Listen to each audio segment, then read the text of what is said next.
ವಿದ್ಯಾರ್ಥಿಗಳೇ, ಈ ದಿನ ನಾವು 9ನೇ ತರಗತಿಯ ಗದ್ಯ ಪಾಠ ಆದರ್ಶ ಶಿಕ್ಷಕ ಸರ್ವೇಪಲ್ಲಿ ರಾಧಾಕೃಷ್ಣ ಆ ಗದ್ಯ ಭಾಗದ ಮುಂದುವರಿದ ಭಾಗವನ್ನು ನಾವು ಗಮನಿಸೋಣ. ನಾವು ಕಳೆದ ತರಗತಿಯಲ್ಲಿ ಈ ಗದ್ಯ ಭಾಗದ ಆಶಯ ಭಾವವನ್ನು ನೋಡಿದ್ವಿ. ಹಾಗೆ ಸ್ಟಾಲಿನ್ರವರು ರಾಧಾಕೃಷ್ಣನವರ ಬಗ್ಗೆ ಹೇಳಿರುವಂತಹ ಕೆಲವೊಂದು ಮಾತುಗಳನ್ನು ಗಮನಿಸಿದ್ವಿ ಮತ್ತು ರಾಧಾಕೃಷ್ಣನವರ ಬಾಲ್ಯ ಜೀವನ ಮತ್ತು ವಿದ್ಯಾಭ್ಯಾಸ ಇಷ್ಟು ಅಂಶಗಳನ್ನು ನಾವು ಗಮನಿಸ್ತಾ ಇದ್ವಿ. ಈ ದಿನ ನಾವು ಅದರ ಮುಂದುವರೆದ ಭಾಗವನ್ನು ಗಮನಿಸೋಣ. ಈ ದಿನ ನಾವು ಈ ಗದ್ಯ ಭಾಗದಲ್ಲಿ ಯಾವ ವಿಷಯಗಳನ್ನು ಅಧ್ಯಯನ ಮಾಡ್ತೀವಿ ಅಂತ ಹೇಳಿದ್ರೆ, ರಾಧಾಕೃಷ್ಣನವರ ವಿದ್ಯಾಭ್ಯಾಸ, ಅವರ ವಿದ್ಯಾಭ್ಯಾಸ ಎಲ್ಲೆಲ್ಲಿ ನಡೆಯಿತು ಅನ್ನೋದನ್ನು ಗಮನಿಸ್ತೇವೆ. ಮತ್ತೆ ರಾಧಾಕೃಷ್ಣನವರ ವೃತ್ತಿ ಜೀವನ, ಯಾವ ವೃತ್ತಿಯಿಂದ ಅವರ ವೃತ್ತಿ ಜೀವನ ಶುರುವಾಯಿತು, ಎಲ್ಲೆಲ್ಲಿ ಸೇವೆಯನ್ನು ಸಲ್ಲಿಸಿದ್ರು ಅಂತೇಳಿ ಗಮನಿಸ್ತೇವೆ. ಮತ್ತು ರಾಧಾಕೃಷ್ಣನವರ ಅವರಿಗೆ ಮೈಸೂರಲ್ಲಿ ಸಿಕ್ಕಂತಹ ಬೀಳ್ಕೊಡುಗೆ, ಯಾವ ರೀತಿಯ ಬೀಳ್ಕೊಡುಗೆ ಸಿಕ್ತು ಅವರಿಗೆ, ಕೋಲ್ಕತ್ತಾ ವಿಶ್ವವಿದ್ಯಾನಿಲಯಕ್ಕೆ ಹೋಗುವಂತಹ ಸಂದರ್ಭದಲ್ಲಿ ಅವ್ರಿಗೆ ಸಿಕ್ಕಂತಹ ಬೀಳ್ಕೊಡುಗೆ ಯಾವ ರೀತಿ ಇತ್ತು, ಮೈಸೂರಿನ ಜನ ಅಲ್ಲಿನ ವಿದ್ಯಾರ್ಥಿಗಳು ಅವರನ್ನು ಯಾವ ರೀತಿ ಬೀಳ್ಕೊಟ್ರು ಅನ್ನೋದನ್ನ ಇಷ್ಟು ಅಂಶಗಳನ್ನು ನಾವು ಈ ದಿನ ಗಮನಿಸೋಣ. ಮೊದಲಿಗೆ ಹೋದ ತರಗತಿಯಲ್ಲಿ ಎಲ್ಲಿ ನಿಲ್ಲಿಸಿದ್ವಿ ಅಂತ ಹೇಳಿದ್ರೆ, ನಾವು ಇವರ ವಿದ್ಯಾಭ್ಯಾಸ ಎಲ್ಲಿವರೆಗೂ ಆಗಿತ್ತು ಅಂತೇಳಿ. ಇವರ ತಂದೆಗೆ ಇವರು ಆಂಗ್ಲ ಭಾಷೆ ಕಲಿಯೋದು ಇಷ್ಟ ಇರಲಿಲ್ಲ, ದೇಶಿ ಭಾಷೆ ಆಗಿರುವಂತಹ ಸಂಸ್ಕೃತ ಭಾಷೆಯನ್ನು ಕಲೀಲಿ ಅನ್ನೋದು ಅವರ ತಂದೆಯ ಅಪೇಕ್ಷೆಯಾಗಿತ್ತು. ಆದರೆ ಅದು ಸಾಧ್ಯ ಆಗಿರಲಿಲ್ಲ. ಹಾಗಾಗಿ ಏನು ಮಾಡಿದ್ರು, ಅವರು ತಿರುಪತಿಯ ಹಾರ್ಮನ್ಸ್ಬರ್ಗ್ ಅನ್ನೋ ಒಂದು ಮಿಷನರಿ ಶಾಲೆಗೆ ಸೇರ್ತಾರೆ. ಅಲ್ಲಿ ಇಂಗ್ಲಿಷ್ ಭಾಷೆಗೆ ಹೆಚ್ಚು ಬೆಲೆ ಇತ್ತು. ಇಂಗ್ಲಿಷ್ ಭಾಷೆಯನ್ನ ಅವರು ಹೆಚ್ಚು ಇದು ಮಾಡ್ತಾರೆ, ಹೆಚ್ಚು ಮನ್ನಣೆ ಇತ್ತು ಆ ಭಾಷೆಗೆ. ಪ್ರೌಢಶಾಲಾ ಹಂತದ ಶಿಕ್ಷಣವನ್ನು ಮುಗಿಸಿದ ರಾಧಾಕೃಷ್ಣನ್ ಏನು ಮಾಡಿದ್ರು, ನೆಕ್ಸ್ಟು ವೆಲ್ಲೂರಿನ ಕೂಸ್ ಅನ್ನೋ ಕಾಲೇಜಿಗೆ BA ಪೂರ್ವದ 2 ವರ್ಷಗಳ ಕಲಾ ಪದವಿಗೆ ಸೇರ್ತಾರೆ. ಅಲ್ಲಿಂದ ಮಿಷನರಿ ಶಾಲೆಯ ಶಿಸ್ತಿನ ತರಬೇತಿಯಿಂದ ರಾಧಾಕೃಷ್ಣನ್ ಅವರ ಮನಸ್ಸು ನಿಧಾನವಾಗಿ ಅಧ್ಯಯನದತ್ತ ವಾಲಿತು. BA ಪೂರ್ವದ 2 ವರ್ಷದ ಪದವಿಗೆ ಸೇರಿದ್ರು. ಅವರು ಪ್ರಾಥಮಿಕ ಮತ್ತು ಪ್ರೌಢ ಹಂತವನ್ನು ಮಿಷನರಿ ಶಾಲೆಯ ಸಂಪರ್ಕದಲ್ಲಿ ಕಲಿತಿದ್ರಾದ್ರಿಂದ ಹೆಚ್ಚು ಶಿಸ್ತಿಗೆ ಅವರು ಮೊದಲ ಮನ್ನಣೆಯನ್ನ ಕೊಡ್ತಾ ಇದ್ರು. ಹಾಗಾಗಿ ಅವರ ಮನಸ್ಸು ನಿಧಾನವಾಗಿ ಅಧ್ಯಯನದತ್ತ ವಾಲಿತು, ಓದೋದ್ರ ಕಡೆಗೆ ಹೆಚ್ಚು ಗಮನವನ್ನು ಕೊಡಲಿಕ್ಕೆ ಪ್ರಾರಂಭಿಸಿದ್ರು. ಅಷ್ಟೇ ಅಲ್ಲ, ಗ್ರಹಣ ಶಕ್ತಿ ಚುರುಕಾಯಿತು. ಅಂದ್ರೆ ನೆನಪಿನ ಶಕ್ತಿ, ಹೇಳಿದ್ದನ್ನ ಆ ಕ್ಷಣಕ್ಕೆ ತಟ್ ಅಂತ ಹಿಡಿದಿಟ್ಕೊಳ್ಳುವಂಥ ಶಕ್ತಿ, ನೆನಪಲ್ಲಿಟ್ಕೊಳ್ಳುವಂಥ ಶಕ್ತಿ ಸಹ ಅವರಿಗೆ ಹೆಚ್ಚಾಯಿತು. ವಿದ್ಯಾರ್ಥಿ ಜೀವನದ ಗುರಿಯ ಅರಿವು ಅವರಿಗಾಯಿತು. ವಿದ್ಯಾರ್ಥಿ ಆ ಜೀವನ ಹೆಂಗಿರಬೇಕು, ಆ ಸಂದರ್ಭದಲ್ಲಿ ಅವ್ರ ಗುರಿ ಏನಾಗಿರ್ಬೇಕು ಅನ್ನೋದು ಅರಿವು ಅವರಿಗೆ ತುಂಬ ಚೆನ್ನಾಗಿ ಇತ್ತು. ಶಿಸ್ತು ಗಾಂಭೀರ್ಯಗಳೊಡನೆ ಅಧ್ಯಯನಶೀಲರಾಗತೊಡಗಿದರು. ಶಿಸ್ತು ಗಾಂಭೀರ್ಯಗಳಿಂದ ಏನು ಮಾಡಬೇಕು ಅಂತಂದ್ರೆ, ಹೆಚ್ಚು ಗಮನ ಕೊಟ್ಟು ಶಿಸ್ತಿನಿಂದ ಗಂಭೀರವಾಗಿ ಓದೋದ್ರ ಕಡೆನೆ ತನ್ನನ್ನು ತಾನು ಮಾಡ್ತಾರೆ, ತೊಡಗಿಸ್ಕೊಳ್ತಾರೆ. ವಿದ್ಯಾರ್ಥಿ ವೇತನ ಪಡೆದು ಅಂದಿನ ಮದ್ರಾಸಿನ ಕ್ರಿಶ್ಚಿಯನ್ ಕಾಲೇಜಿನಲ್ಲಿ BA ಪದವಿಗೆ ಸೇರಿದರಲ್ಲದೆ ವಿದ್ಯಾರ್ಥಿ ವೇತನವನ್ನು ಪಡ್ಕೊಂಡೇ ಏನು ಮಾಡಿ ತಮ್ಮ ವಿದ್ಯಾಭ್ಯಾಸವನ್ನು ಅವರು ಮುಂದುವರಿಸ್ತಾ ಇದ್ರು. ಹಾಗಾಗಿ ವಿದ್ಯಾರ್ಥಿ ವೇತನದಿಂದಲೇ ಏನು ಮಾಡಬೇಕು ಅಂತ ಹೇಳಿದ್ರೆ, ಆ ದಿನದ ಅಂದಿನ ಮದ್ರಾಸಿನ ಕ್ರಿಶ್ಚಿಯನ್ ಕಾಲೇಜಿನಲ್ಲಿ BA ಪದವಿಗೆ ಸೇರಿದ್ರು. ಅಷ್ಟಲ್ಲದೆ ಏನು ಮಾಡಿದ್ರು ಅಂತಂದ್ರೆ, ತತ್ವಶಾಸ್ತ್ರದ ಉತ್ತಮ ವಿದ್ಯಾರ್ಥಿ ಅನ್ನೋ ಹೆಸರು ಸಹ ಪಡ್ಕೊಳ್ತಾರೆ, ಮೆಚ್ಚುಗೆಯನ್ನ ಪಡ್ಕೊಳ್ತಾರೆ. ಉತ್ತಮ ವಿದ್ಯಾರ್ಥಿ ಎನಿಸಿ ಪ್ರಥಮ ದರ್ಜೆಯಲ್ಲಿ ಉತ್ತೀರ್ಣರಾದರು. ಪ್ರಥಮ ದರ್ಜೆಯಲ್ಲಿ ಆ ವಿಷಯದಲ್ಲಿ ಏನು ಮಾಡ್ತಾರೆ, ಉತ್ತೀರ್ಣರಾಗ್ತಾರೆ. ಅಷ್ಟೇ ಅಲ್ಲದೆ ಮನೆಯ ಜವಾಬ್ದಾರಿ ಹೊತ್ತ ಇವರು ಕಿರಿಯ ಸಹಪಾಠಿಗಳಿಗೆ ಮನೆಯ ಪಾಠ ಹೇಳಿ ಹಣ ಗಳಿಸುತ್ತಿದ್ದರು. ಒಂದು ಕಡೆ ವಿದ್ಯಾರ್ಥಿ ವೇತನ, ಇನ್ನೊಂದು ಕಡೆ ತಾವೇ ಸ್ವತಃ ಏನು ಮಾಡ್ತಿದ್ರು, ಹಣವನ್ನು ಗಳಿಸ್ತಾ ಇದ್ರು. ಯಾವ ರೀತಿ ಅಂತ ಹೇಳಿದ್ರೆ, ಕಿರಿಯ ವಿದ್ಯಾರ್ಥಿಗಳಿಗೆ ಏನು ಮಾಡ್ತಾ ಇದ್ರು, ಪಾಠವನ್ನ ಹೇಳ್ಕೊಡ್ತಾ ಇದ್ರು. ಅದರಿಂದ ಸಣ್ಣ ಪುಟ್ಟ ಹಣವನ್ನ ಏನು ಮಾಡ್ತಿದ್ರು, ಸ್ವೀಕರಿಸ್ತಾ ಇದ್ರು. ತನ್ನ ಓದಿಗೆ ಯಾವುದೇ ಅನಾನುಕೂಲಗಳಾಗದೇ ರೀತಿಯಲ್ಲಿ ಅವರು ನೋಡ್ಕೊಳ್ತಾ ಇದ್ರು. ಆ ವಯಸ್ಸಿಗೆ ಆಗಲೇ ಮನೆಯ ಜವಾಬ್ದಾರಿಯನ್ನು ಸಹ ಅವರು ಗೊತ್ತಿದ್ರು. ಹೀಗೆ ಮನೆಯ ಪಾಠ ಹೇಳಿ ಹಣ ಗಳಿಸುತ್ತಿದ್ದರು. ಆರ್ಥಿಕ ಪರಿಸ್ಥಿತಿ ತಮ್ಮ ಸಾಧನೆಯಲ್ಲಿ ನಿವಾರಿಸಲಾಗದ ತೊಡಕೆಂದು ಭಾವಿಸಲಿಲ್ಲ. ಹಣಕಾಸಿನಿಂದ ಏನಾದರೂ ನಮಗೆ ತೊಂದರೆ ಉಂಟಾಗುತ್ತೆ ಅಂತ ಹೇಳಿ ಅವರಿಗೆ ಅನಿಸಲೇ ಇಲ್ಲ. ಯಾಕಂತ ಹೇಳಿದ್ರೆ ಅವರಿಗೆ ಸಿಗುವಂತಹ ಸಂಭಾವನೆ ಸಾಕಾಗಿತ್ತು. ಒಂದು ಕಡೆ ವಿದ್ಯಾರ್ಥಿ ವೇತನ, ಹಾಗಾಗಿ ಹಣಕಾಸಿನ ವಿಷಯ ನನ್ನ ಅಧ್ಯಯನಕ್ಕೆ ಬಡತನದ ಬೇಗೆಯಲ್ಲೇ ತಮ್ಮ ಆಸಕ್ತಿಯ ವಿಷಯವಾದ ತತ್ವಶಾಸ್ತ್ರದಲ್ಲಿ MA ಪದವಿಯನ್ನ ಪಡೆದರು. ಅವರಿಗೆ ಹೆಚ್ಚು ಆಸಕ್ತಿ ಇದ್ದಿದ್ದು ಯಾವ ವಿಷಯದಲ್ಲಪ್ಪ ಅಂತ ಹೇಳಿದ್ರೆ ತತ್ವಶಾಸ್ತ್ರದ ವಿಷಯದಲ್ಲಿ. ಹಾಗಾಗಿ ಆ ವಿಷಯದಲ್ಲಿ ಏನ್ ಮಾಡಿದವರು MA ಪದವಿಯನ್ನು ಸಹ ಬಳಸ್ತಾರೆ. ಇದಿಷ್ಟು ಅವರ ವಿದ್ಯಾಭ್ಯಾಸ ಆಗುತ್ತೆ. ಇನ್ನು ಮುಂದುವರೆದಂತೆ ಇನ್ನು ಅವರ ವೃತ್ತಿ ಜೀವನ ಪ್ರಾರಂಭ ಆಗುವಂತಹ ಹಂತ. ಯಾವ ರೀತಿ ಶುರುವಾಯಿತು ಅವರ ವೃತ್ತಿ, ಎಲ್ಲಿಂದ ಅಂತ ನೋಡೋಣ. ರಾಧಾಕೃಷ್ಣನ್ ಅವರು ಶಿಕ್ಷಣ ಇಲಾಖೆಯ ಉಪ ಸಹಾಯಕ ಇನ್ಸ್ಪೆಕ್ಟರ್ ಆಗಿ ಮದ್ರಾಸಿನಲ್ಲಿ ಅಂದ್ರೆ ಈಗಿನ ಚೆನ್ನೈ ಅಲ್ಲಿ ಮೊದಲ ಸೇವೆಯನ್ನು ಆರಂಭಿಸಿದರು. ಶಿಕ್ಷಣ ಇಲಾಖೆಯಲ್ಲಿ ಉಪ ಸಹಾಯಕ ಇನ್ಸ್ಪೆಕ್ಟರ್ ಆಗಿ ಮೊದಲ ವೃತ್ತಿ ಅವರದ್ದು ಪ್ರಾರಂಭ ಆಯಿತು. ಮೊದಲ ಸೇವೆಯನ್ನು ಆರಂಭಿಸಿದರು. ಅನಂತರ ಮದ್ರಾಸಿನ ಪ್ರೆಸಿಡೆನ್ಸಿ ಕಾಲೇಜು, ಸೈಯದ್ಪೇಟೆಯ ಟೀಚರ್ಸ್ ಟ್ರೈನಿಂಗ್ ಕಾಲೇಜು, ಆಂಧ್ರದ ಅನಂತಪುರ ಹಾಗೂ ರಾಜಮಂಡ್ರಿಯ ಸರ್ಕಾರಿ ಕಲಾ ಕಾಲೇಜುಗಳಲ್ಲಿ ಸೇವೆ ಸಲ್ಲಿಸಿದರು. ಮತ್ತೆ ಎಲ್ಲೆಲ್ಲಿ ಪ್ರಾಧ್ಯಾಪಕರಾಗಿ ಶಿಕ್ಷಕರಾಗಿ ಸೇವೆಯನ್ನು ಮಾಡಿದ್ರು ಅಂತ ಹೇಳಿದ್ರೆ ಮದ್ರಾಸಿನ ಪ್ರೆಸಿಡೆನ್ಸಿ ಕಾಲೇಜು, ಸೈಯದ್ಪೇಟೆಯ ಟೀಚರ್ಸ್ ಟ್ರೈನಿಂಗ್ ಕಾಲೇಜು, ಆಂಧ್ರದ ಅನಂತಪುರ ಹಾಗೂ ರಾಜಮಂಡ್ರಿಯ ಸರ್ಕಾರಿ ಕಲಾ ಕಾಲೇಜುಗಳಲ್ಲಿ ತಮ್ಮ ಸೇವೆಯನ್ನು ಅವರು ಸಲ್ಲಿಸ್ತಾರೆ. ಈ ಅವಧಿಯಲ್ಲಿ ಸಂಸ್ಕೃತವನ್ನು ಪಂಡಿತರಿಂದ ಕಲಿತರಲ್ಲದೆ ಗಾಂಧೀಜಿಯವರನ್ನು ಭೇಟಿ ಮಾಡಿ ರಾಷ್ಟ್ರೀಯ ಹೋರಾಟವನ್ನು ಬೆಂಬಲಿಸಿ ಲೇಖನಗಳನ್ನು ಬರೆದರು. ಆ ಸಮಯದಲ್ಲಿ ಅವರಿಗೆ ಏನು ಅವರ ತಂದೆಯ ಒಂದು ಮಹತ್ವಾಕಾಂಕ್ಷೆ ಏನಿತ್ತು, ಸಂಸ್ಕೃತವನ್ನು ಕಲಿಬೇಕು ನನ್ನ ಮಗ ಅನ್ನೋದಾಗಿತ್ತಲ್ವ, ಆ ಭಾಷೆಯನ್ನ ಆ ಹಂತದಲ್ಲಿ ಏನು ಮಾಡಿದ್ರು ಕಲಿತರು. ಸಂಸ್ಕೃತವನ್ನ ಪಂಡಿತರಿಂದ ಕಲಿತರು. ಅಷ್ಟಲ್ಲದೆ ಆ ಸಮಯಕ್ಕೆ ಕೆಲವೊಂದು ಕಡೆ ಏನಾಗ್ತಿತ್ತು ಅಂತಂದ್ರೆ ಸ್ವಾತಂತ್ರ್ಯ ಹೋರಾಟಗಳು ನಡೀತಾ ಇತ್ತು. ಅದ್ರ ಕಡೆಗೂ ಇವ್ರಿಗೆ ಏನಾಗಿತ್ತಪ್ಪ ಅಂತಂದ್ರೆ ಒಂದು ಕಡೆ ಮನಸ್ಸು ವಾಲಿತ್ತು. ಹಾಗಾಗಿ ಏನ್ ಮಾಡಿದ್ರು ಅಂತ ಹೇಳಿದ್ರೆ ರಾಷ್ಟ್ರೀಯ ಹೋರಾಟವನ್ನು ಸಹ ಏನ್ ಮಾಡ್ತಾ ಇದ್ರು ಅವರು ಬೆಂಬಲಿಸ್ತಾ ಇದ್ರು. ಕೆಲವೊಂದು ಸಿಕ್ಕ ಸಂದರ್ಭದಲ್ಲಿ ಕೆಲವು ನಾಯಕರನ್ನು ಸಹ ಭೇಟಿ ಮಾಡ್ತಾ ಇದ್ರು. ಹಾಗಾಗಿ ಗಾಂಧೀಜಿಯವರನ್ನು ಸಹ ಏನ್ ಮಾಡಿದ್ರು ಒಮ್ಮೆ ಭೇಟಿ ಮಾಡಿದ್ರು. ಗಾಂಧೀಜಿಯವರನ್ನು ಭೇಟಿ ಮಾಡಿ ರಾಷ್ಟ್ರೀಯ ಹೋರಾಟವನ್ನು ಬೆಂಬಲಿಸಿ ಕೆಲವೊಂದು ಸ್ವತಂತ್ರ ಹೋರಾಟಕ್ಕೆ ಸಂಬಂಧಪಟ್ಟಂತಹ ಲೇಖನಗಳನ್ನು ಸಹ ಅವರು ಬರೆದರು. ಮೈಸೂರು ವಿಶ್ವವಿದ್ಯಾನಿಲಯದಲ್ಲಿ ತತ್ವಶಾಸ್ತ್ರದ ಉಪ ಪ್ರಾಧ್ಯಾಪಕರಾಗಿ ಹಾಗೂ ಕೋಲ್ಕತ್ತಾದಲ್ಲಿ ಪ್ರಾಧ್ಯಾಪಕರಾಗಿ ಸಲ್ಲಿಸಿದ ಸೇವೆ ಸಲ್ಲಿಸಿ ಅವುಗಳ ಪುರೋಭಿವೃದ್ಧಿಗೆ ಶ್ರಮಿಸಿದರು. ಅಷ್ಟಲ್ಲದೆ ಮತ್ತೆ ಮಾಡಿದ್ರಪ್ಪ ಅಂತ ಹೇಳಿದ್ರೆ ಮೈಸೂರು ವಿಶ್ವವಿದ್ಯಾನಿಲಯದಲ್ಲಿ ಪ್ರಾಧ್ಯಾಪಕರಾಗಿ ಕೆಲಸವನ್ನ ನಿರ್ವಹಿಸಿದರೆ, ಉಪ ಪ್ರಾಧ್ಯಾಪಕರಾಗಿ ಮತ್ತು ಕೋಲ್ಕತ್ತಾದಲ್ಲಿ ಪ್ರಾಧ್ಯಾಪಕರಾಗಿ ಸೇವೆಯನ್ನ ಮಾಡ್ತಾರೆ. ಅದು ಸ್ಮರಣೀಯವಾಗಿರುವಂತಹ ಸೇವೆಯಾಗಿತ್ತು.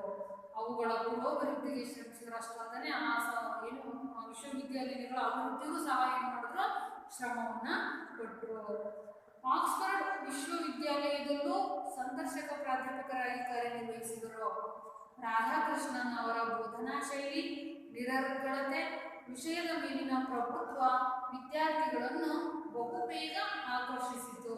ಅವರಲ್ಲಿರುವಂತಹ ಬೋಧನಾ ಶೈಲಿ, ಅವ್ರು ಮಾತಾಡುವಂತಹ ರೀತಿ, ಮಕ್ಕಳನ್ನ ಕಾಣುವಂತಹ ರೀತಿ, ಅವ್ರು ಮಾತನಾಡಿಸುವಂತಹ ರೀತಿ, ಇವೆಲ್ಲ ಮಕ್ಕಳನ್ನೇನು ಮಾಡಿದ್ವು ಗಮನ ಸೆಳೆದವು. ಬೋಧನಾ ಶೈಲಿ, ನಿರರ್ಗಳತೆಯಿಂದ ಮಾತಾಡುವಂತಹ ಶಕ್ತಿ, ಎಲ್ಲೋ ಅಡೆತಡೆ ಇಲ್ಲದೆ ಸರಾಗವಾಗಿ ಮಾತನಾಡುವಂತಹ ಗುಣ, ಮತ್ತೆ ಅವ್ರು ತಿಳ್ಕೊಂಡಿರುವಂತಹ ಪಾಂಡಿತ್ಯ ವಿಷಯ, ಇವುಗಳು ವಿದ್ಯಾರ್ಥಿಗಳನ್ನು ಬಹಳ ಬೇಗ ಆಕರ್ಷಣೆಯನ್ನ ಮಾಡಿದ್ರು.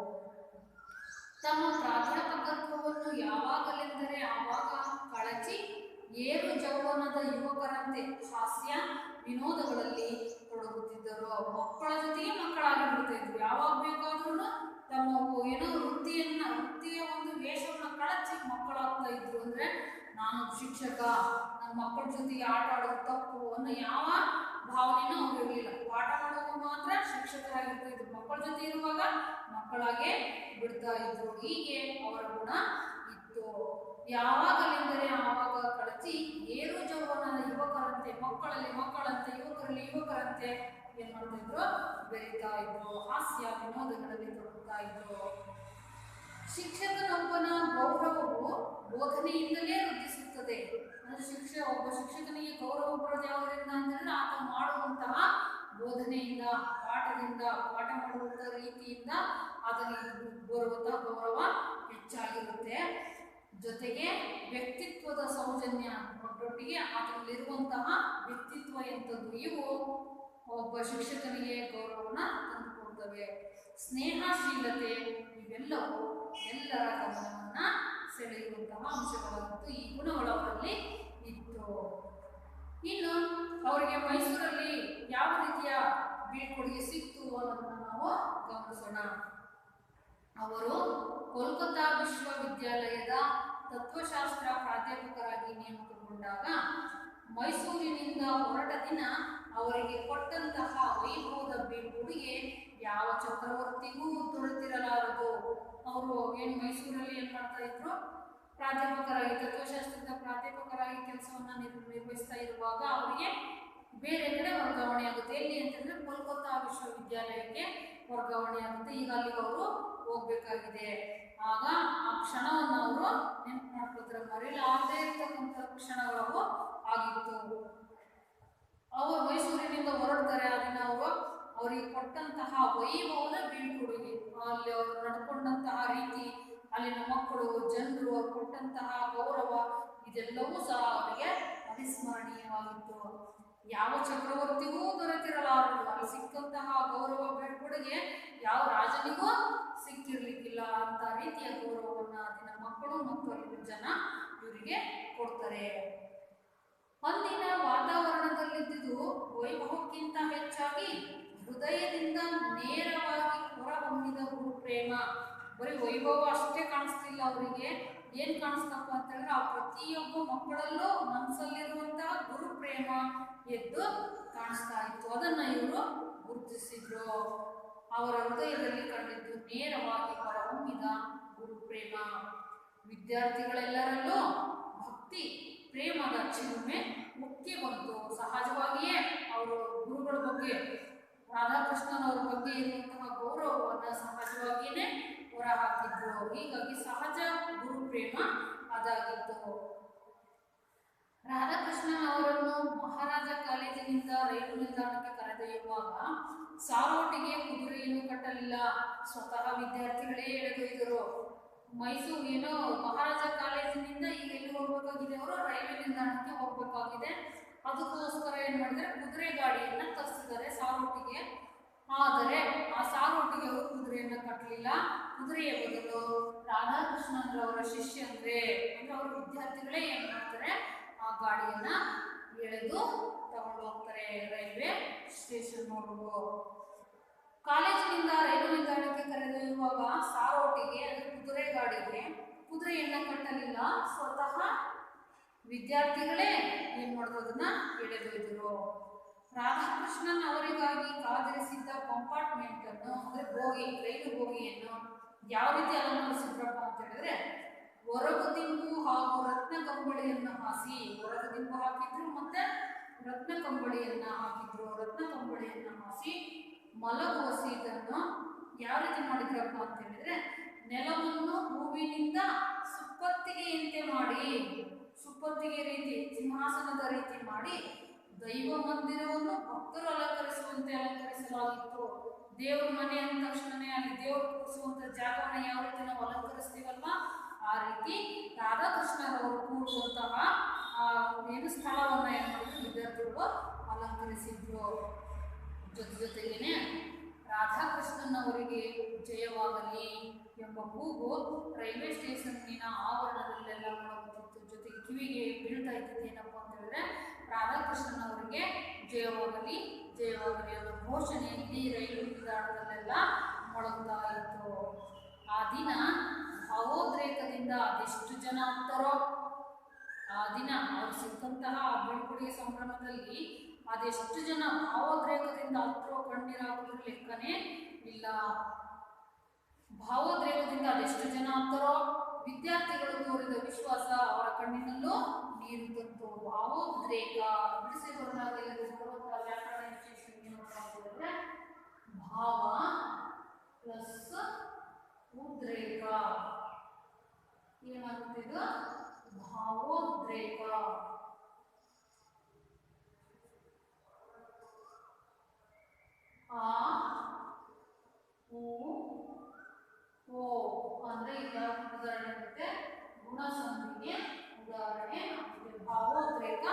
ಗುಣಸಂಧಿ.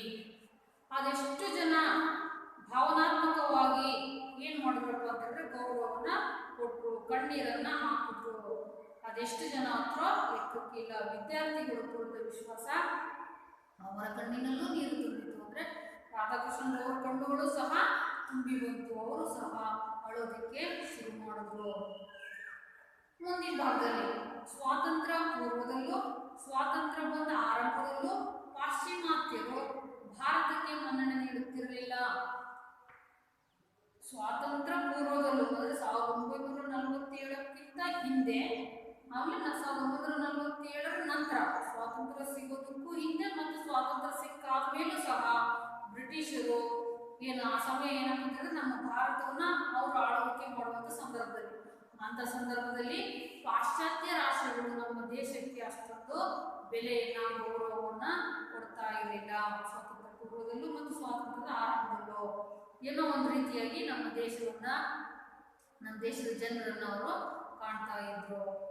ಭಾರತದ ವಿಷಯದಲ್ಲಿ ಪಾಶ್ಚಾತ್ಯರಿಗಿದ್ದ ಈ ಕಲ್ಪನೆಯನ್ನು ತೊಡೆದು ಹಾಕಿ ಅದರ ಸ್ಥಾನದಲ್ಲಿ ನ್ಯಾಯಸಮ್ಮತವಾದ ಬೇರೊಂದು ಕಲ್ಪನೆಯನ್ನು ಇಡುವುದು ಅವಶ್ಯವಾಗಿತ್ತು. ಇದನ್ನ ನೋಡಿದಂತಹ ರಾಧಾಕೃಷ್ಣರವರು ಪಾಶ್ಚಾತ್ಯ ರಾಷ್ಟ್ರಗಳಿಗೆ ನಮ್ಮ ದೇಶದ ಮೇಲೆ ಇರುವಂತಹ ಈ ಮನೋಭಾವನೆಯನ್ನು ಏನ್ ಮಾಡಬೇಕು, ಬದಲಾಯಿಸಬೇಕು.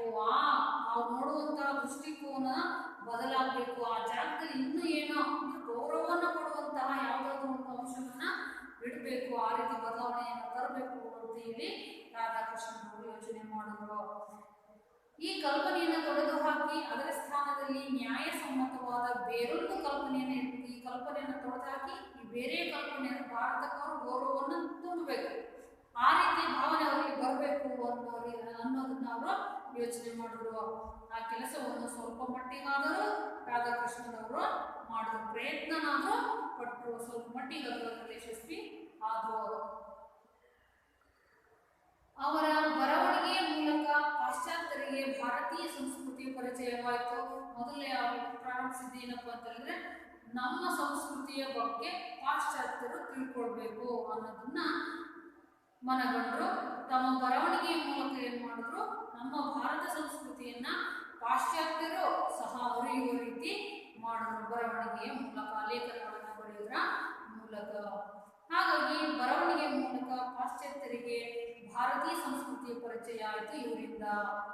ಅಲ್ಲದೆ ಅವರು ಭಾರತದ ಪ್ರತಿನಿಧಿಯಾಗಿ ಇನ್ನು ಯಾವ ದೇಶಕ್ಕೆ ಹೋದ್ರಪ್ಪ ಅಂತ ಹೇಳಿದ್ರೆ, ಇಂಗ್ಲೆಂಡ್, ಅಮೆರಿಕ ಮುಂತಾದ ದೇಶಗಳಿಗೆ ಹೋಗಿ ಭಾಷಣ ಮಾಡಿದಾಗ ಅವರ ವಾಕ್ಯುಕ್ತಿಯು, ತರ್ಕಬದ್ಧವಾದ ವಿಚಾರ ಸರಣಿಯು ಎಲ್ಲರನ್ನ ಬೆರಗುಗೊಳಿಸಿತು. ಅಷ್ಟಲ್ಲದೆ ಮತ್ತೇನು ಮಾಡಿದ್ರಪ್ಪ ಅಂತಂದ್ರೆ, ಬೇರೆ ಬೇರೆ ರಾಷ್ಟ್ರಗಳಿಗೆ ಹೋಗಿ ಅಲ್ಲಿ ಇರುವಂತಹ ವೇದಿಕೆಗಳನ್ನು ಬಳಸಿಕೊಂಡು ಅಲ್ಲಿ ಭಾಷಣಗಳನ್ನ ಮಾಡೋದಕ್ಕೆ ಶುರು ಮಾಡಿದ್ರು. ಅವ್ರು ಹೇಳ್ತಾ ಇದ್ದೇನಪ್ಪ ಭಾಷಣದಲ್ಲಿ ಅಂತ ಹೇಳಿದ್ರೆ, ತಮ್ಮ ಭಾರತದ ಸಂಸ್ಕೃತಿಯ ಬಗ್ಗೆನೇ ಆಗಿತ್ತು. ಅವರು ಮಾತಾಡುವಂತಹ ಮಾತಿನ ಶಕ್ತಿ, ವಾಕ್ಯುಕ್ತಿ ಅಂದ್ರೆ ಅವರು ಮಾತಾಡುವಂತಹ ಶೈಲಿ, ಅವ್ರ ಮಾತಲ್ಲಿರುವಂತಹ ಭಾರತ ಪ್ರೇಮ, ಇವುಗಳು ಬೇರೆ ದೇಶದ ಜನರನ್ನು ಸಹ ಏನ್ ಮಾಡಿದ್ವು, ಅಚ್ಚರಿಗೊಳಿಸಿದ್ವು. ವಾಕ್ಯುಕ್ತಿ, ತರ್ಕಬದ್ಧವಾದ ವಿಚಾರ ಸರಣಿ, ಅವರಲ್ಲಿದ್ದಂತಹ ಪ್ರಭುತ್ವ, ಇವೆಲ್ಲವೂ ಎಲ್ಲರನ್ನ ಏನ್ ಮಾಡಿದ್ವು, ಬೆರಗುಗೊಳಿಸಿದ್ವು.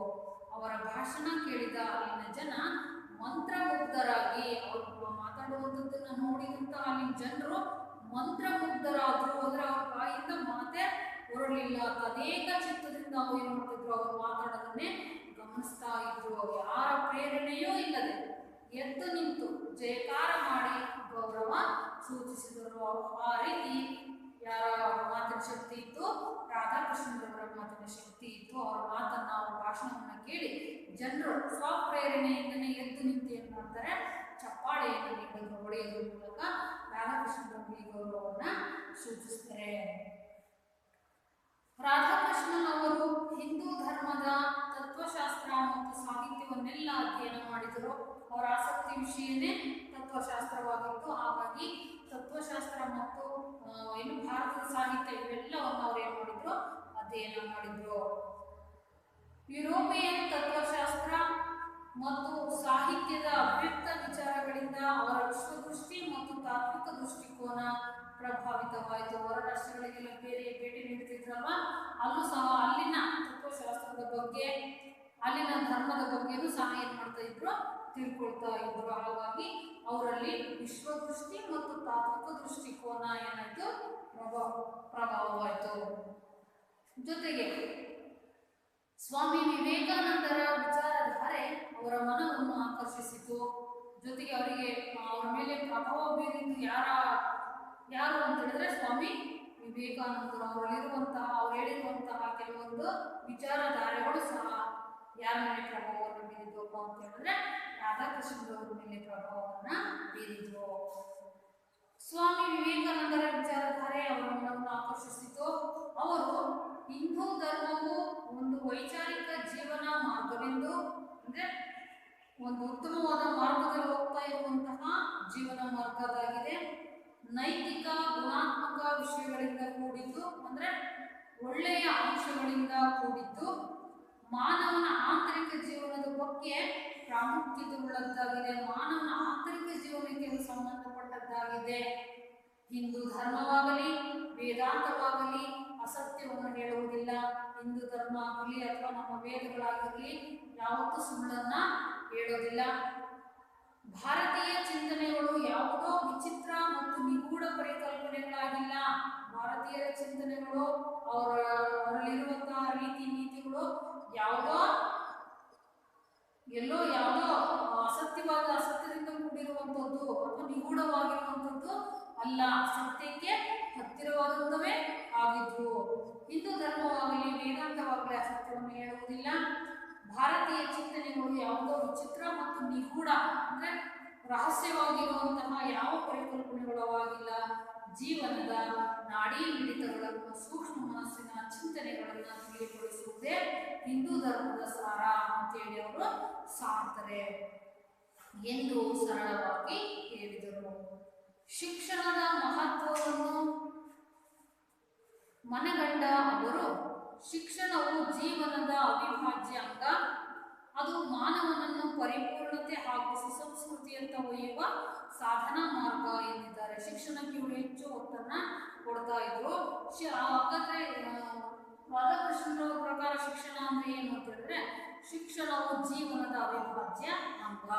ಶಿಕ್ಷಣವನ್ನು ಮತ್ತು ಜೀವನವನ್ನು ಬೇರೆ ಬೇರೆಯಾಗಿ ಮಾಡಲಿಕ್ಕೆ ಸಾಧ್ಯ ಇಲ್ಲ. ಎರಡು ಅವಿಭಾಜ್ಯ, ವಿಭಾಜ್ಯ ಮಾಡ್ಲಿಕ್ಕೆ ಸಾಧ್ಯ ಇಲ್ಲ. ಅವಿಭಾಜ್ಯ ಅಂದ್ರೆ ಅವೆರಡನ್ನು ಬೇರೆ ಬೇರೆ ಮಾಡೋದಕ್ಕೆ, ಬೇರ್ಪಡಿಸಲಿಕ್ಕೆ ಸಾಧ್ಯ ಇಲ್ಲ. ಎರಡು ಒಂದೇ. ಅದು ಮಾನವನನ್ನು ಪರಿಪೂರ್ಣತೆ ಹಾಗೂ ಸುಸಂಸ್ಕೃತಿಯತ್ತ ಒಯ್ಯುವ ಸಾಧನಾ ಮಾರ್ಗ.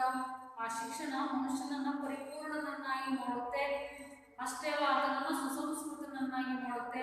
ಅಂತಹ ಶಕ್ತಿ ಶಿಕ್ಷಣಕ್ಕಿದೆ ಅಂತೇಳಿ ಶಿಕ್ಷಣದ ಬಗ್ಗೆ ಹೇಳಿದ್ದಾರೆ.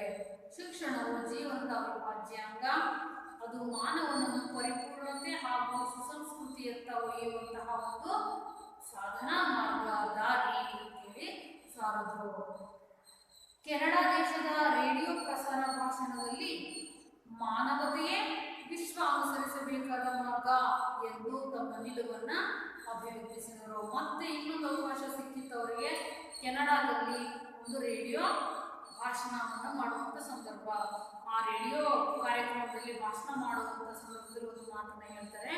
ಏನಪ್ಪ ಅಂತ ಹೇಳಿದ್ರೆ, ಮಾನವತೆಯೇ ವಿಶ್ವ ಅನುಸರಿಸಬೇಕಾಗಿರುವಂತಹ ಮಾರ್ಗ. ಇಡೀ ಜಗತ್ತು ಯಾವ ಹಿಂದೆ ಬಿದ್ದುಬಿಟ್ಟಿದೆಯಪ್ಪ ಅಂತ ಹೇಳಿದ್ರೆ, ಯುದ್ಧ, ಭಯೋತ್ಪಾದಕತೆ ಅಂತೇಳಿ ಅದರಿಂದ ಬಿದ್ದಿದೆ ಅಲ್ವಾ, ಅದು ಬೇಡ. ಇಡೀ ಜಗತ್ತು ಏನನ್ನು ಅನುಸರಿಸಬೇಕು, ಮಾನವತೆಯನ್ನೇ ಅನುಸರಿಸಬೇಕು. ಅದೇ ಇಡೀ ವಿಶ್ವ ಅನುಸರಿಸಬೇಕಾಗಿರುವಂತಹ ಮಾರ್ಗ. ಅದೊಂದು ಇದ್ರೆ, ಮಾನವತೆ ಅನ್ನೋದೊಂದು ಇದ್ರೆ, ಯಾವ ಯುದ್ಧಗಳಾಗಲಿ, ಹಿಂಸೆಗಳಾಗಲಿ, ರಕ್ತಪಾತಗಳಾಗಲಿ ಆಗ್ಲಿಕ್ಕೆ ಸಾಧ್ಯನೇ ಇಲ್ಲ. ಇಡೀ ವಿಶ್ವ ಏನನ್ನು ಅನುಸರಿಸಬೇಕು, ಮಾನವತೆಯನ್ನೇ ಅನುಸರಿಸಬೇಕು ಅಂತೇಳಿ ತಮ್ಮ ನಿಲುವನ್ನ ಅಭಿವ್ಯಕ್ತಿಸಿದರು ರಾಧಾಕೃಷ್ಣನ್. ರಾಧಾಕೃಷ್ಣನ್ ಅವರ ಬಹುಮುಖ ಪ್ರತಿಭೆಯನ್ನು ಹತ್ತಿರದಿಂದ ಬಲ್ಲವರಾಗಿದ್ದ ನೆಹರು ಅವರು ಇವರನ್ನು ಮಾಸ್ಕೋದಲ್ಲಿ ಭಾರತದ ರಾಯಭಾರಿಯಾಗಿ ನೇಮಿಸಿದರು. ಇವರನ್ನ ಹತ್ತಿರದಿಂದ ಕಂಡಿದ್ರು ಭಾರತದ ಮೊದಲ ಪ್ರಧಾನಿ ನೆಹರೂರವರು. ಹಾಗಾಗಿ ಅವರು ಏನ್ ಮಾಡಿದ್ರಪ್ಪ ಅಂತ ಹೇಳಿದ್ರೆ, ಮಾಸ್ಕೋಕ್ಕೆ ಭಾರತದ ರಾಯಭಾರಿಯಾಗಿ ನೇಮಿಸ್ತಾರೆ. ಮಾಸ್ಕೋದಲ್ಲಿ ಒಬ್ಬ ರಾಯಭಾರಿಯಾಗಿ ಹೋಗಬೇಕು. ಅದು ಯಾರು? ರಾಧಾಕೃಷ್ಣ ರಾಧಾಕೃಷ್ಣನ್ ಅಂತೇಳಿ ಇವ್ರನ್ನ ನೇಮಕ ಮಾಡಿದ್ರು. ರಷ್ಯಾದ ಅಧ್ಯಕ್ಷರಾಗಿದ್ದ ಸ್ಟಾಲಿನ್ ಅವರ ಸ್ನೇಹ ಸೌಹಾರ್ದಗಳ ಭೇಟಿ ಫಲಪ್ರದವಾಗಿ ಉಭಯ ದೇಶಗಳ ಬಾಂಧವ್ಯ ವೃದ್ಧಿಸಿತು. ಅಲ್ಲಿ ಹೋದಾದ್ಮೇಲೆ ಇಬ್ಬರಲ್ಲೂ ತುಂಬಾ ಉತ್ತಮವಾದ ಸ್ನೇಹ ಬೆಳೆಯುತ್ತೆ, ಒಳ್ಳೆ ಬಾಂಧವ್ಯ ಬೆಸೆಯುತ್ತೆ. ಸ್ಟಾಲಿನ್ ಮತ್ತು ರಾಧಾಕೃಷ್ಣನ್ ರವರ ನಡುವೆ ಆ ರೀತಿ ಆಗಿದ್ದಕ್ಕೆ ಎರಡೂ ದೇಶಗಳ ಸಂಬಂಧ ಉತ್ತಮವಾಯಿತು. ಅದು ಯಾಕೆ ಅಂತ ಹೇಳಿದ್ರೆ ಇವರು ಭೇಟಿ ಕೊಟ್ಟಂತಹ ಕಾರಣಕ್ಕಾಗಿ. ಹಾಗಾಗಿ ಸ್ಟಾಲಿನ್ ಮತ್ತು ರಾಧಾಕೃಷ್ಣನ್ ತುಂಬಾ ಆತ್ಮೀಯರಾಗ್ತಾರೆ. ಹಾಗಾಗಿ ಅವರ ಸ್ನೇಹ ಸೌಹಾರ್ದಗಳ ಭೇಟಿಯ ಫಲಪ್ರದವೇ ಎರಡೂ ದೇಶಗಳ ಅಭಿವೃದ್ಧಿಗೆ ಕಾರಣ ಆಯಿತು. ಇದರಿಂದ ಸಂತಸಗೊಂಡ ನೆಹರು ಅವರು ರಾಧಾಕೃಷ್ಣ ಅವರನ್ನು ಮೆಚ್ಚಿ ಪ್ರಶಂಸಿಸಿದರು. ಇದು ತುಂಬಾ ಗೌರವವನ್ನು ತಂದುಕೊಡ್ತು. ಮತ್ತೆ ಅವರಿಗೆ ಅದನ್ನು ಗಮನಿಸಿದಂತಹ ನೆಹರೂರವರು ಇವರನ್ನ ಹಾಡಿ ಹೊಗಳ್ತಾರೆ ರಾಧಾಕೃಷ್ಣ ಅವರನ್ನ. ಹಾಗಾಗಿ ಏನ್ ಮಾಡಿದ್ರು, ಇವರನ್ನ ಮೆಚ್ಚಿ ಪ್ರಶಂಸೆ ಮಾಡಿದ್ರು. ಅಷ್ಟಲ್ಲದೆ ಅನಂತರ ಇವರನ್ನು ಭಾರತದ ಉಪರಾಷ್ಟ್ರಪತಿ ಸ್ಥಾನಕ್ಕೆ ನಾಮಕರಣ ಮಾಡಲಾಯಿತು.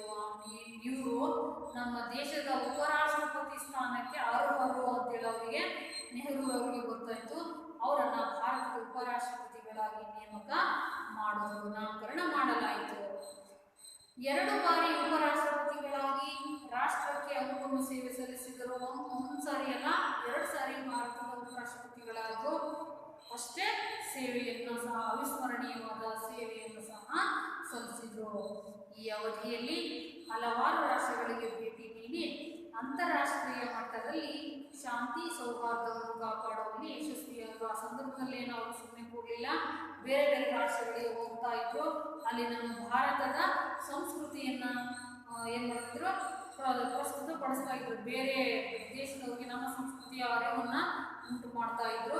ಜೊತೆಗೆ ಇಡೀ ಜಗತ್ತು ಮಾನವತೆಯನ್ನು ಅನುಸರಿಸಬೇಕು, ಅದೊಂದೇ ಮಾರ್ಗ ಶಾಂತಿಯುತವಾಗಿರ್ಲಿಕ್ಕೆ ಅಂತೇಳಿ ಅದನ್ನ ಬೆಸೆಯುವಂತಹ ಪ್ರಯತ್ನವನ್ನು ಅವರು ಮಾಡ್ತಾ ಇದ್ರು. ಹಾಗಾಗಿ ಆ ಅಂತಾರಾಷ್ಟ್ರೀಯ ಮಟ್ಟದಲ್ಲಿ ಶಾಂತಿ ಸೌಹಾರ್ದವನ್ನು ಕಾಪಾಡುವಲ್ಲಿ ಯಶಸ್ವಿಯಾದ ಎಲ್ಲರಿಂದಲೂ ಮೆಚ್ಚುಗೆಗಳು, ಪ್ರಶಂಸೆಗಳು ಅವರಿಗೆ ಬರೋದಕ್ಕೆ ಶುರುವಾಯಿತು.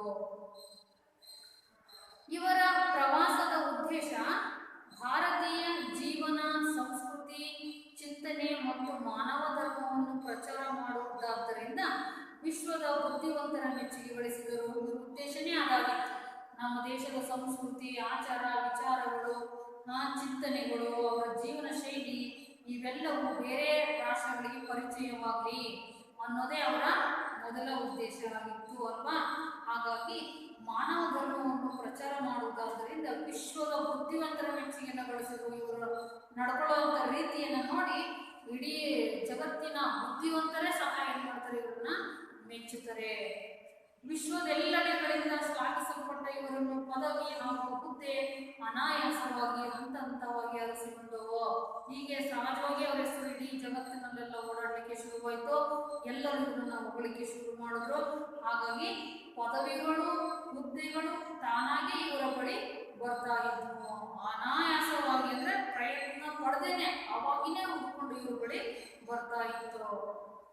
ಉಪರಾಷ್ಟ್ರಪತಿಯ ಸೇವೆಯನ್ನು ಯಶಸ್ವಿಯಾಗಿ ನಿರ್ವಹಿಸಿದ ಅನಂತರ ರಾಷ್ಟ್ರಪತಿ ಸ್ಥಾನಕ್ಕೆ ಸರ್ವಾನುಮತದಿಂದ ನಾಮಕರಣ ಮಾಡಲಾಯಿತು. ಉಪರಾಷ್ಟ್ರಪತಿಯಾಗಿ ತುಂಬಾ ಉತ್ತಮವಾದ ಆಡಳಿತವನ್ನು ಕೊಟ್ಟಿದ್ರಿಂದ ಎಲ್ಲರ ಬಾಯಲ್ಲೂ ಹೆಸರು ಬಂದಿದ್ದೆ ಅದು ರಾಧಾಕೃಷ್ಣನ್ ರವರು. ಹಾಗಾಗಿ ಇವರನ್ನ ಭಾರತದ ರಾಷ್ಟ್ರಪತಿಯಾಗಿ ಆಯ್ಕೆ ಮಾಡಬೇಕು ಅಂತೇಳಿ ಸರ್ವಾನುಮತದಿಂದ, ಅಂದರೆ ಎಲ್ಲರ ಒಪ್ಪಿಗೆಯಿಂದ ಇವರೇನಾದರೂ ರಾಷ್ಟ್ರಪತಿ ಸ್ಥಾನಕ್ಕೆ ಬಂದರು. ರಾಷ್ಟ್ರಪತಿ ಸ್ಥಾನಕ್ಕೆ ಸರ್ವಾನುಮತದಿಂದ ನಾಮಕರಣ ಮಾಡಲಾಯಿತು. ಅವರಿಗೆ ಬರುತ್ತಿದ್ದ 10,000 ರೂಪಾಯಿಗಳ ವೇತನದಲ್ಲಿ ರಾಷ್ಟ್ರಪತಿಗಳಾಗಿದ್ದಾಗ ಅವರು ಬರ್ತಿದ್ದಂತಹ ವೇತನ ಎಷ್ಟಾಗಿತ್ತು? 10,000 ರೂಪಾಯಿಗಳಾಗಿತ್ತಲ್ವಾ. ಆ ವೇತನದಲ್ಲಿ 2,500 ರೂಪಾಯಿಗಳನ್ನ ಮಾತ್ರ ಪಡೆದು ಆ 10,000ರಲ್ಲಿ 2,500ಗಳನ್ನ ಮಾತ್ರ ಪಡೆಯುತ್ತಾ ಇದ್ರು. ಉಳಿದ ಮೊತ್ತವನ್ನು ಏನ್ ಮಾಡ್ತಾ ಇದ್ರು ಹಾಗಾದ್ರೆ ಪ್ರಧಾನಮಂತ್ರಿಗಳ ಪರಿಹಾರ ನಿಧಿಗೆ ವಂತಿಗೆಯಾಗಿ, ಕೊಡುಗೆಯಾಗಿ ನೀಡ್ತಾ ಇದ್ರು. ಅಂದ್ರೆ ಇಡೀ ದೇಶ ಯಾವುದಾದ್ರೂ ಸಂಕಷ್ಟ ಸ್ಥಿತಿ ಎದುರಾದಾಗ, ಯಾವುದಾದ್ರೂ ಒಂದು ಪ್ರದೇಶದಲ್ಲಿ ಪರಿಹಾರ, ಏನೋ ಪ್ರವಾಹ, ಭೂಕಂಪಗಳಾಗುವಂಥ ಸಂದರ್ಭದಲ್ಲಿ ಅದಕ್ಕೆ ಬಳಕೆ ಆಗಲಿ ಅಂತ ಹೇಳಿ ಏನ್ ಮಾಡ್ತಾ ಇದ್ರು, ಪ್ರಧಾನಮಂತ್ರಿಗಳ ಪರಿಹಾರ ನಿಧಿಗೆ ಉಳಿದ ಮೊತ್ತವನ್ನ ಹಾಕ್ತಾ ಇದ್ರು. ಇದು ಅವರಲ್ಲಿರುವಂತಹ ಗುಣವನ್ನ ತೋರಿಸುತ್ತೆ, ಒಳ್ಳೆಯ ಗುಣವನ್ನ ತೋರಿಸುತ್ತೆ. ಈ ದಿನ ಇಲ್ಲಿಗೆ ಇರಲಿ. ಮುಂದಿನ ತರಗತಿಯಲ್ಲಿ ಅವರಿಗೆ ಯಾವ ಯಾವ ಪದವಿಗಳು ಹುಡುಕೊಂಡು ಬಂದವು, ಅವರ ವೇಷಭೂಷಣ ಹೇಗಿತ್ತು ಅನ್ನೋದನ್ನ ನಾವು ಮುಂದಿನ ತರಗತಿಯಲ್ಲಿ ಗಮನಿಸೋಣ. ಈ ದಿನ ಇಲ್ಲಿ ತರಗತಿಯನ್ನು ಮುಗಿಸೋಣ.